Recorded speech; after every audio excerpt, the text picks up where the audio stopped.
ও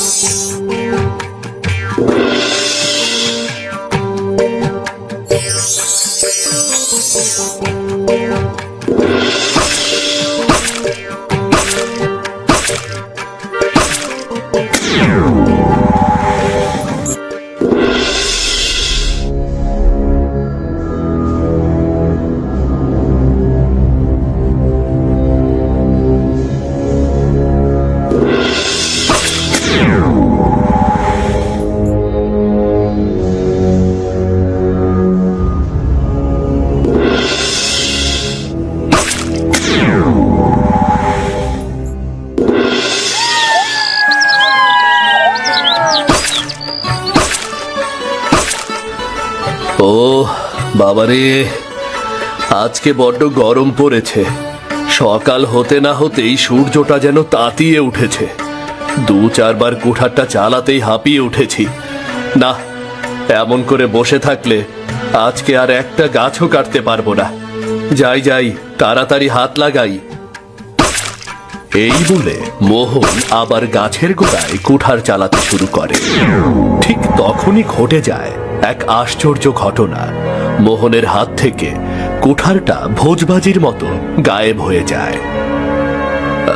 সর্বনাশ! এটা কি হয়ে গেল? আমার হাত থেকে কুঠারটা কোথায় চলে গেল?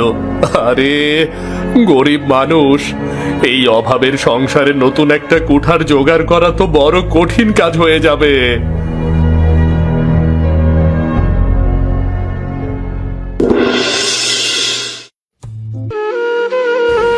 বাড়িতে মোহনের স্ত্রী মালতী আর এক মেয়ে মিনু থাকে। অভাবের সংসারে একবেলা খাবার জন্য দুবেলা না খেয়ে থাকতে হয়। মা, ক্ষুধায় যে আমি আর থাকতে পারছি না, আমাকে কিছু খাবার দাও। কিভাবে খাবার দেব বলতো মা? ঘরে যে একদানা চাল নেই। মা, গত রাতে আমি খাবার খেয়েছি, তাও অল্প কিছু, তাতে আমার পেট ভরেনি। তোর বাবা একা মানুষ, 3 বেলা খাবার খাওয়ার মতো আয় সে করতে পারে না। বাবা আজকে কখন আসবে? তাড়াতাড়ি আসলে আমি তাড়াতাড়ি খাবার খেতে পারতাম। বন থেকে কাঠ কাটবে, তারপর তা বিক্রি করে বাজার করে নিয়ে আসবে। সে আসতে প্রায় বেলা গড়িয়ে যাবে। আমার আর কিচ্ছু ভাল লাগে না। এভাবে পেটে ক্ষুধা নিয়ে থাকা যায় নাকি? মিনু রেগে মেগে বাড়ি থেকে বের হয়ে যায়। এদিকে মোহন খালি হাতে মাথা নিচু করে বন থেকে বেরিয়ে আসে। ঠিক এই সময় তার সাথে দেখা হয় প্রতিবেশী অনিলের সাথে। কি গো মোহন দাদা, আজকে তুমি খালি হাতে ফিরে এলে যে, কাঠ কাটনি? না গো অনিল ভাই, আমার মতো গরিবের ভাগ্যে বোধ হয় আর কাঠ কাটার সাধ্য নেই গো। কেন গো দাদা, হঠাৎ এ কথা কেন বলছো? কি হয়েছে তোমার? আমাকে খুলে বলো তো। কি আর করব ভাই অনিল, একটা গাছ কাটতে গিয়েছিলাম, কিন্তু হঠাৎ আমার হাত থেকে কুঠারটা গায়েব হয়ে গেল। আশেপাশে অনেক খোঁজাখুঁজি করলাম, কিন্তু কোথাও কুঠারটা পেলাম না। কিন্তু এটা কি করে সম্ভব? হাত থেকে যদি কুঠারটা ছিটকে পড়ে গিয়ে থাকে, তাহলে তো আশেপাশে সেটা পাওয়া যাবে নাকি? এই একটা কথাই তো আমি কিছুতেই বুঝতে পারছি না ভাই। হঠাৎ কুঠারটা আমার হাত থেকে গায়েব হয়ে কোথায় যাবে রে?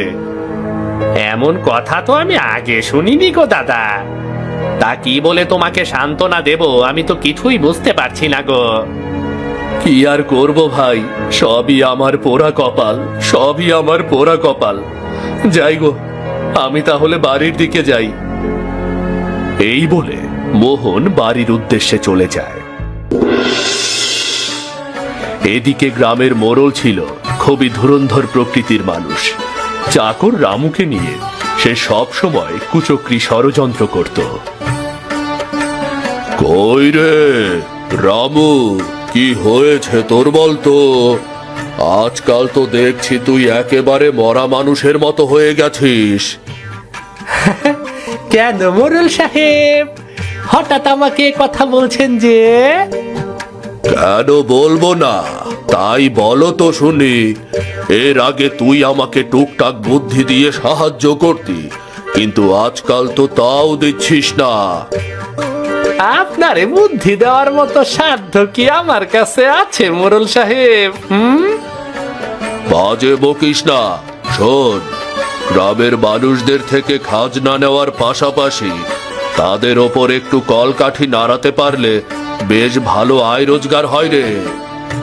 হ্যাঁ, এটা অবশ্য আপনি ঠিক কথাই বলেছেন মোরল সাহেব। গ্রামের অশিক্ষিত বোকা মানুষদের আমরা যা বোঝাবো ওরা তাই বুঝবে।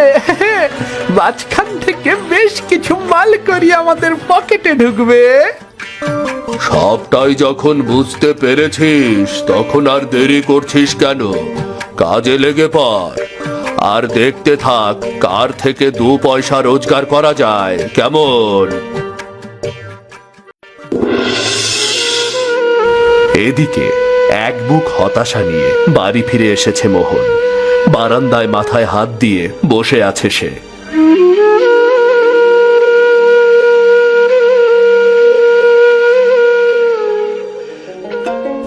কি গো, আজকে তুমি এত তাড়াতাড়ি চলে গেলে যে? আজকে কাঠ কাটতে পারুনি বুঝি? কিভাবে কাটবো বলো? গাছের গোড়ায় 2-4 বার কোপ দিতেই হঠাৎ আমার হাত থেকে কুঠারটা উধাও হয়ে গেল। কি বলছো তুমি? হাত থেকে কুঠার উধাও হয়ে যাবে কিভাবে? এই একটা কথাই তো আমি কিছুতেই বুঝতে পারছি না। মনে হলো যেন হাওয়ায় মিলিয়ে গেল কুঠারটা। এখন কি হবে? মোড়লের কাছ থেকে টাকা ধার করে এই কুঠারটা কিনেছিলে। নতুন কুঠার কেনার মতো কোনো টাকা তো ঘরে নেই। এই কথা ভেবেই তো চিন্তায় আমি শেষ হয়ে যাচ্ছি। কুঠার কিনতে না পারলে আমি কাঠ কাটতে পারবো না, আর কাঠ না কাটতে পারলে আমাদেরকে না খেয়ে মরতে হবে। এই অভাবের সংসারে আমাদের আর দুর্গতির শেষ নেই। কিচ্ছু আমার আর ভালো লাগছে না। কি আর করব বলো, সবই আমাদের অদৃষ্ট। আচ্ছা, মিনু কোথায়? ওকে তো কোথাও দেখতে পাচ্ছি না। কোথায় ও? মিনুর খুব ক্ষুধা পেয়েছে, আমার কাছে খাবার চেয়েছিল, কিন্তু আমি দিতে পারিনি বলে রাগ করে বাড়ি থেকে বের হয়ে গেছে। ঠিক আছে, আমি গিয়ে বুঝিয়ে শুনিয়ে নিয়ে আসছি, তুমি কোনো চিন্তা করো না।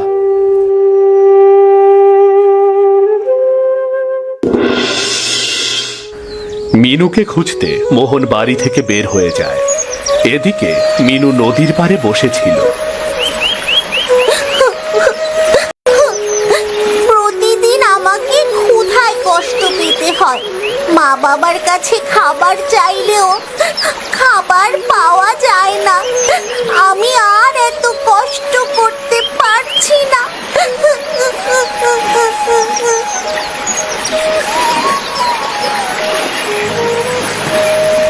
কি হয়েছে রে মা? মিনু, তুই এখানে বসে একা একা কাঁদছিস কেন? বাবা, আমার বড্ড ক্ষুধা পেয়েছে। মায়ের কাছে খাবার চাইলে মা আমাকে কোনো খাবার দেয়নি। কিভাবে দেব বল? ঘরে তো বাজার নেই, তার উপরে আমিও তো বাড়িতে ছিলাম না রে।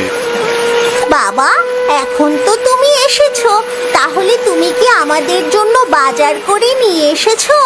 তাহলে মাকে গিয়ে বলি যেন তাড়াতাড়ি খাবার তৈরি করে দেয়। আমার বড্ড ক্ষুধা পেয়েছে। না রে মা, আজকে বাজার নিয়ে আসতে পারিনি।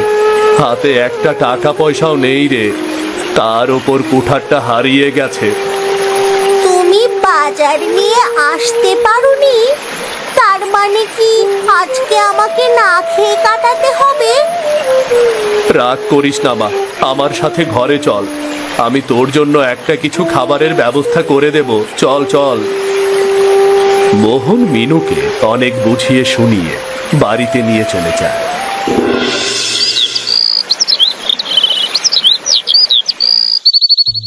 পরদিন সকালে মালতীর বুদ্ধি অনুযায়ী মোহন মোড়লের কাছে গিয়ে সব কথা খুলে বলে। মোড়ল সাহেব, সব কিছুই তো শুনলেন, এখন আমার কিছুটা টাকার দরকার।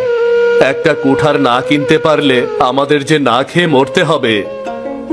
তোর কষ্ট আমি বুঝতে পারছি মোহন, কিন্তু আগেও তো তুই অনেকগুলো টাকা ধার নিয়েছিস, সেই টাকা তো এখনো পরিশোধ হয়নি রে।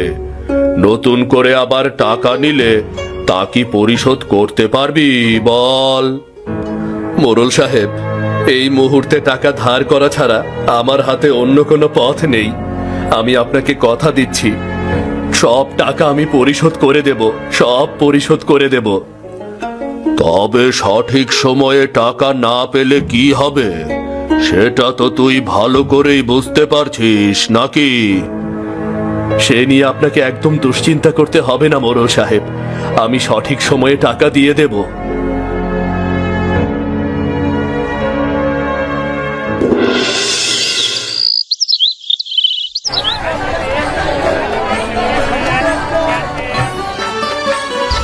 মোহন বাজার থেকে কুঠার কিনে আর বাড়িতে গেল না। কুঠার নিয়ে সোজা বনে চলে গেল। গতদিন কুঠারটা গায়েব হয়ে যাওয়ায় গাছটা কাটতে পারিনি। আজকে ঠিক ওই গাছটাই কেটে বিক্রি করে তারপর বাজার করে নিয়ে যাব আমি। যেমন বলা তেমন কাজ। মোহন গতদিনের সেই গাছটার গোড়ায় গিয়ে একের পর এক কুঠার চালাতে শুরু করে, কিন্তু একটু সময় পরে ঠিক আগের দিনের মতো ঘটনা ঘটে। হায় হায়, এ কি হয়ে গেল? আমার কুঠারটা তো আগের দিনের মতো আজকেও হাওয়া হয়ে গেল।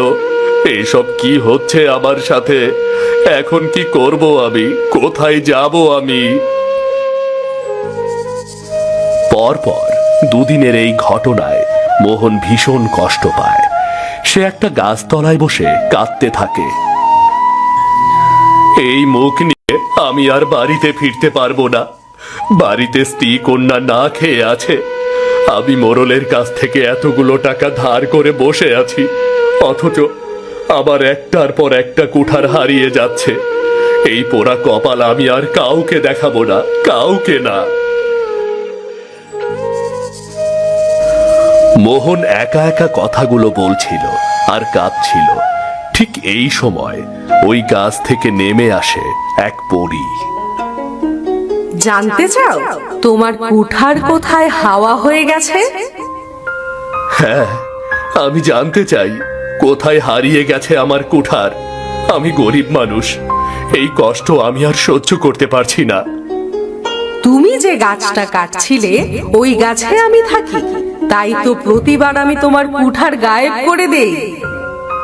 কিন্তু আমি যে গরিব মানুষ, অনেক টাকা ধার করে এই কুঠার এনেছি, কিন্তু দুটোই তো হারিয়ে ফেললাম কুঠার। এখন আমার আর বাড়ি ফিরে যাওয়ার মুখ রইল না। আমি বুঝতে পারছি তুমি খুবই অসহায়, তোমার সাথে আমার এই কাজটা খুবই অন্যায় হয়েছে, তবে আমি তোমাকে সাহায্য করব। এই নাও একটা রূপালী কুঠার। রূপালী কুঠার? এ দিয়ে কি হবে? এই কুঠার কোনো গাছে স্পর্শ করার সাথে সাথে সেই গাছে সোনার ফল জন্ম নেবে। কি বলছো এসব পরি? এ আবার হয় নাকি? জানি জানি তোমার বিশ্বাস হবে না, দাঁড়াও আমি তোমাকে চোখের সামনে প্রমাণ করে দিচ্ছি। এই বলে পরি জাদু দিয়ে তার হাতে একটা রূপালী কুঠার নিয়ে আসে। তারপর সেই কুঠারটা একটা গাছে স্পর্শ করার সাথে সাথে সেই গাছটা সোনার ফলে ভরে যায়। ও বাবা গো, এ আমি কি দেখছি গো? গোটা গাছটা তো সোনার ফলে ভরে গেছে। তার মানে তুমি যা বলেছিলে তা একদমই সত্যি। হ্যাঁ কাঠুরে, আমি যা বলছি একদম সত্যি। আমার কারণে তোমার যে ক্ষতি হয়েছে এটা হলো তার ক্ষতিপূরণ। আমাকেও তুমি ক্ষমা করে দাও পরি। আমি বুঝতে পারিনি যে এই গাছে তোমার বসবাস। আমি তাতে কিছুই মনে করিনি কাঠুরে। একটা কথা সব সময় মাথায় রেখো, আমার গাছটাকে বাঁচানোর জন্য আমি তোমাকে এত বড় সাহায্য করলাম, কিন্তু যদি কোনোদিনও তুমি বা অন্য কেউ এই গাছটার ক্ষতি করতে আসে তাহলে কিন্তু মহা সর্বনাশ হয়ে যাবে। ঠিক আছে পরী, আমি তোমার সব কথা মনে রাখবো। আমি নিজে বা অন্য কাউকে এই গাছের ক্ষতি করতে দেব না।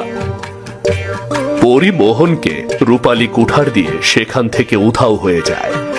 এরপর মোহন গাছ থেকে সোনার ফলগুলো পেরে বাড়ির দিকে চলে যায়।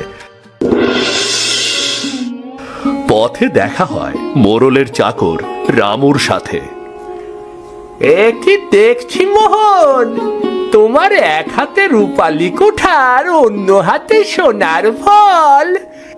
এগুলো তুমি কোথা থেকে পেলে গো? এক পরীর আশীর্বাদে আমি সব কিছু পেয়েছি। কি বললে? পরীর আশীর্বাদে? আমাকে কি বোকা পেয়েছো যে যা বোঝাবে আমি তাই বুঝবো? এগুলো কোথা থেকে চুরি করেছো? তা না হলে কিন্তু মোড়ল সাহেবকে বলে তোমার অবস্থা খারাপ করে দেব। সত্যি বলছি দাদা, এগুলো আমি চুরি করিনি। বনের সবচেয়ে বড় গাছটা আমি কাটতে গিয়েছিলাম, কিন্তু ওই গাছটা ছিল একটা পরীর। আমার কুঠার গায়েব করে সে আমাকে ওই গাছটা কাটতে বাধা দিল। তারপর আমি অনেক কান্নাকাটি করলে সে আমাকে এই রূপালী কুঠারটা দিয়ে দেয়, বুঝলে? সে না হয় বুঝলাম, কিন্তু এই সোনার ফল কোথায় পেলে? এই রূপালী কুঠার যে কোনো গাছে স্পর্শ করালেই সে গাছে সোনার ফল ধরবে। ও এই কথা! তার মানে ওই বড় গাছে এখনোই পরী আছে। দাঁড়াও, মোড়ল সাহেবকে বলে ওই গাছ কেটে পরীটাকে আমরা বন্দি করছি। না রামুদা, না, ভুলেও এই কাজ করতে যেও না, তাহলে কিন্তু মহা সর্বনাশ হয়ে যাবে। এখন আর এসব কথায় কাজ হচ্ছে না। কি ভেবেছো এসব বলে ওই গাছ থেকে আমাদের দূরে রাখতে পারবে? ওটি আর হচ্ছে না।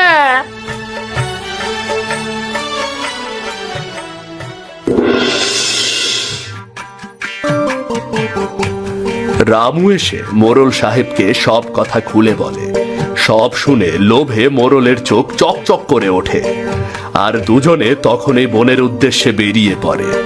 এদিকে বাড়িতে এসে সব কথা খুলে বলায় মাধবী ও মিনু খুব খুশি হয়। সবই তো ঠিক ছিল, কিন্তু লোভে পড়ে মোড়ল সাহেব আর রামু যদি ওই গাছের কোনো ক্ষতি করতে যায় তাহলে তো মহা অনিষ্ট হয়ে যাবে। হ্যাঁ, আমার বলার কাজ আমি বলে দিয়েছি। এখন যদি তারা আমার কথা না শোনে তাহলে তো অবশ্যই শাস্তি পেতে হবে। বাবা, আমাদের তাহলে আর ক্ষুধায় কষ্ট পেতে হবে না? না রে মা, অবশেষে আমাদের ওপর সৃষ্টিকর্তা মুখ তুলে তাকিয়েছেন রে। আমাদের সংসারে আর কোনো কষ্ট নেই রে।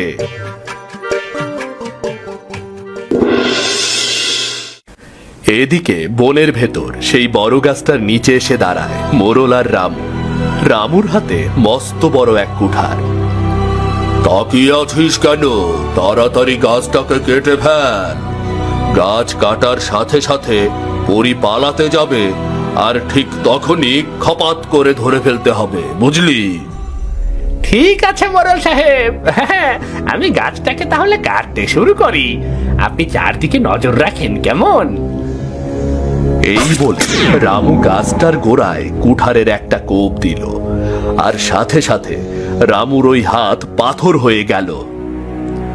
এ কি হয়ে গেল মোড়ল সাহেব? আমার হাত তো পাথর হয়ে গেল। তোকে দিয়ে একটা কাজও ঠিক মতো হবে না। দে কুঠারটা তাড়াতাড়ি আমাকে দে। লোভে অন্ধ হয়ে মোড়ল রামুর হাত থেকে কুঠার নিয়ে নিজেই গাছের গোড়ায় কোপ দেয়, আর সাথে সাথে রামুর মতো মোড়লের হাতও পাথর হয়ে যায়। হায় হায়, এ কি সর্বনাশ হয়ে গেল আমার! আমার হাতটাও তো পাথর হয়ে গেছে। আমারই ভুল হয়েছে মোড়ল সাহেব, আমি মোহনের কথা শুনিনি। মোহন বলে দিয়েছিল যেন আমরা এই গাছের ক্ষতি করতে না আসি, তাহলে অনিষ্ট হয়ে যাবে আমাদের। মোহনের কথা সত্যি রে, আমাদের অনিষ্ট হয়ে গেল রে, সর্বনাশ হয়ে গেল। এসব কিছুর জন্য দায়ী আমাদের লোভ রে, আমাদের লোভ।